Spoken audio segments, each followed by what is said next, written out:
the glory of God? So they took away the stone. Then Jesus looked up and said, Father, I thank you that you've heard me. I knew that you always hear me, but I said this for the benefit of the people standing here, that they may believe that you sent me. And when he said this, Jesus called in a loud voice, Lazarus, come out. Now, that's where theory meets reality.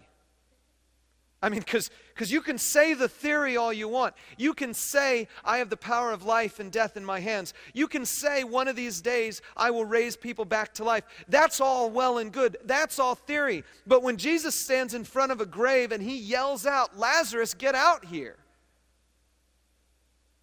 That's a test. Either it happens or it doesn't. Lazarus, come out. And look what happens. The dead man came out, his hands and feet wrapped with strips of linen and a cloth around his face. Jesus said to them, take off the grave clothes and let him go. So much of our religious thinking is theory. So much of it. What's the afterlife going to look like? Well, the Bible tells us a little bit, but it doesn't give us a lot of details.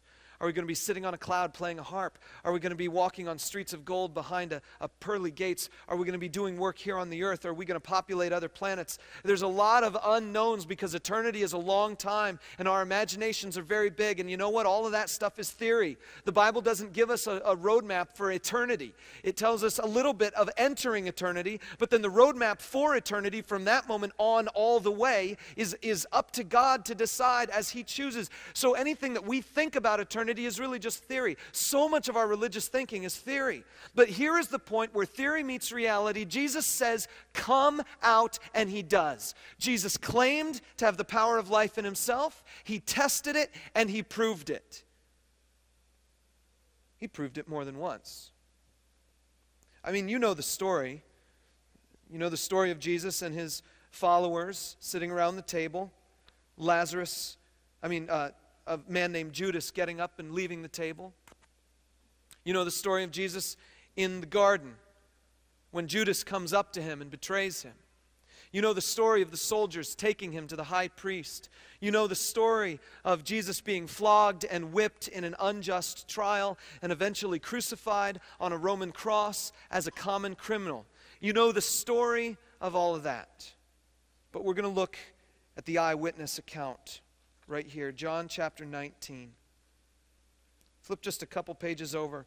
Let's get to John 19, beginning in verses 28. I'm going to read quite a bit here. Later, knowing that all was now completed, and so that the scripture would be fulfilled, Jesus said, I'm thirsty. A jar of wine vinegar was there, so they soaked a sponge in it. Put the sponge on a stalk of the hyssop plant and lifted it to Jesus' lips. When he'd received the drink, Jesus said, it's finished.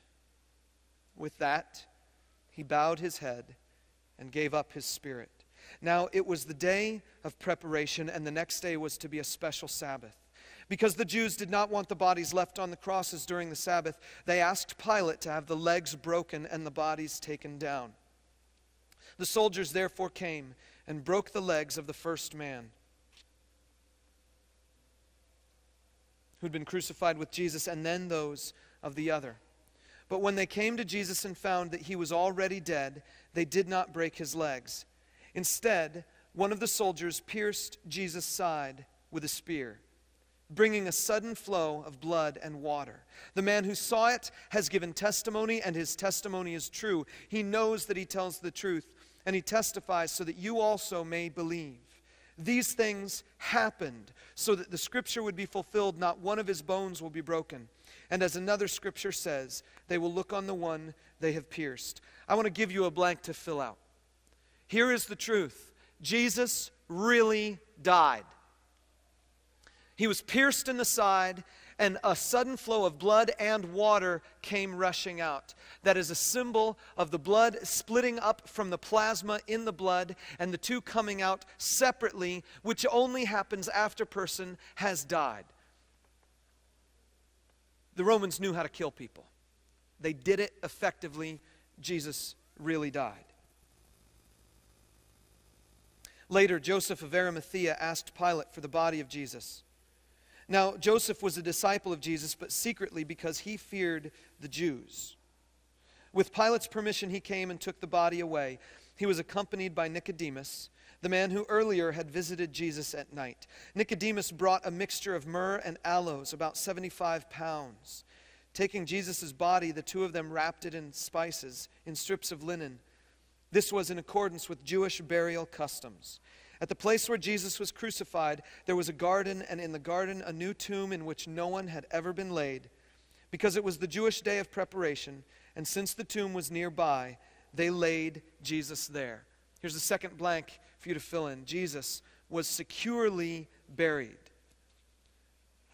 Securely buried.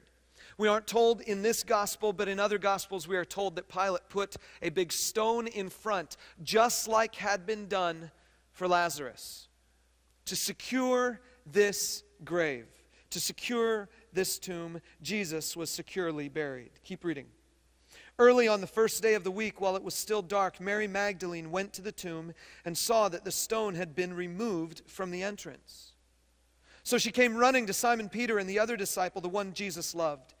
We know that's John these days. And said, "They've taken the Lord out of the tomb, and we don't know where they have put him." So Peter and the other disciple started for the tomb. Both were running, but the other disciple outran Peter and reached the tomb first. He bent over and looked in at the strips of linen lying there, but did not go in. Then Simon Peter, who was behind him, arrived and went into the tomb. He saw the strips of linen lying there, as well as the burial cloth that had been around Jesus' head. The cloth was folded up by itself, separate from the linen. Finally, the other disciple who had reached the tomb first also went inside. He saw and believed. They still did not understand from Scripture that Jesus had to rise from the dead. What did they believe? They believed the only word they had received. The woman said, "His body is missing." So what did they believe? They believed the body was missing. At this point, no one believes that Jesus had come back to life again. All they know is that his body was missing. And from an ancient Hebrew kind of mindset, if the testimony comes from a woman, it wasn't very important. And so these guys ran to the tomb to find out for themselves. But I want to let you know something. It was so important to God that he let the women find out first. He let Mary Magdalene find out first, and it's in our Bible that way, and that's one of the reasons why I know this thing is true. Because if it was made up back in the 1st, 2nd, or 3rd century, if it was made up, no one ever would have written it this way.